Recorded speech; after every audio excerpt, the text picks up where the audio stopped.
इज्जत, जिल्लत, शोहरत और मौत ऊपर वाले के हाथ में है।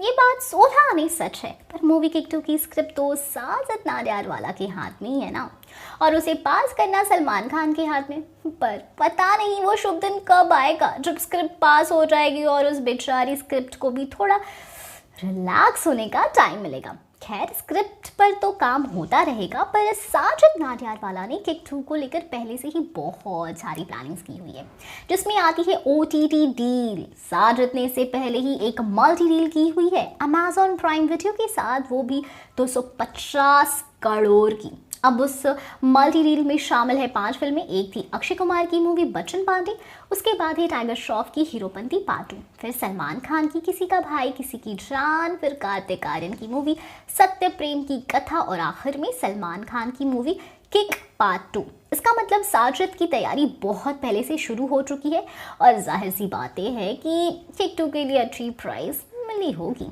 और इसी वजह से किक 2 अभी बहुत ज़्यादा चर्चा में। वैसे किक 2 में एक्ट्रेस के तौर पर साजिद और सलमान के सामने सिर्फ और सिर्फ जैकलीन फर्नांडिस का ऑप्शन है, क्योंकि बाकी तो कोई काम नहीं करने वाला। जैसे कि प्रियंका चोपड़ा को भी किक ऑफर हुई थी, पर उन्होंने इस मूवी को करने से इनकार कर दिया क्योंकि वो बहुत ही बिजी थी। तब उनके फैंस नाराज़ हो चुके थे, क्योंकि सलमान और प्रियंका की जोड़ी मुझसे शादी करोगी और सलामे इश्क जैसी फिल्मों में धूम मचा चुकी थी। पर अब ऐसा भी नहीं है कि फैंस की ये ख्वाहिश पूरी हो जाएगी, क्योंकि प्रियंका तो हॉलीवुड में जाकर बैठी हैं।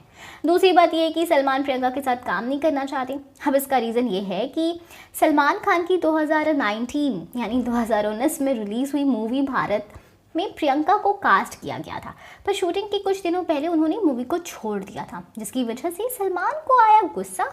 और छोड़ने का रीज़न क्या था? प्रियंका की शादी। उसके बाद प्रियंका ने कहा था कि सलमान उनसे नाराज़ नहीं है, पर सलमान तो सलमान है, उनके बारे में इतना मत सोचना, वो दिल में आते समझ में नहीं। वो टॉन्ट मारते हैं और किसी को साइड करना होता है तो आराम से करते थे। तो फैंस की ये ख्वाहिश पूरी नहीं होने वाली, जिसकी वजह से जैकलीन को जैकपॉट लगा है। किक उनके करियर की ब्लॉकबस्टर मूवी रही थी, और अब किक 2 में भी उन्हीं का राज होगा, तो चलो किसी का तो फ़ायदा होगा। खैर, अब आप बताओ कि इस मूवी को लेकर हम फिर मिलेंगे। Bye bye.